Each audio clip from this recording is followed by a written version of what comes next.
पावसाळा सुरू होताच पर्यटकांची पावलं निसर्गरम्य धबधबे कोसळणाऱ्या माळशेज घाटाकडे वळतात। माळशेज घाटात पावसाळी सहलीचा आनंद घेण्यासाठी जाणं सांताक्रूज वाकोला भागात राहणाऱ्या दोघांच्या जीवावर बेतलं। सहलीचा आनंद घेऊन घराच्या दिशेने दुचाकीवरून निघालेल्या तरुण तरुणीला भरधाव एसटी बसची जोरदार धडक बसली। या अपघातात या दोघांचाही जागीच मृत्यू झाल्याची घटना घडली आहे। या प्रकरणी टोकावडे पोलीस ठाण्यात अपघाताचा गुन्हा दाखल करून पोलिसांनी तपास सुरू केला आहे।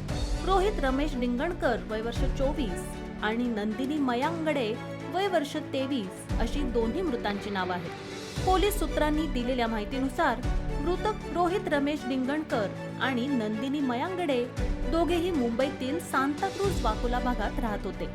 ते दोघेही गुरुवारी माळशेज घाटात दुचाकीवरून पावसाळी सहलीसाठी आले होते। दुपारपर्यंत सहलीचा आनंद घेतल्यावर दोघेही त्याच दुचाकीवरून घराच्या दिशेने निघाले। परतीच्या प्रवासादरम्यान दुपारच्या सुमारास माळशेज घाटातील वळणदार मार्ग असलेल्या नाणे घाटाजवळ राष्ट्रीय महामार्गावर अहमदनगर मार्गे जाणाऱ्या तारकपूर आगाराच्या बसला धडक होऊन भीषण अपघात झाला। या अपघातात दुचाकीस्वार तरुण आणि मागे बसलेली तरुणी यांचा जागीच मृत्यू झाला।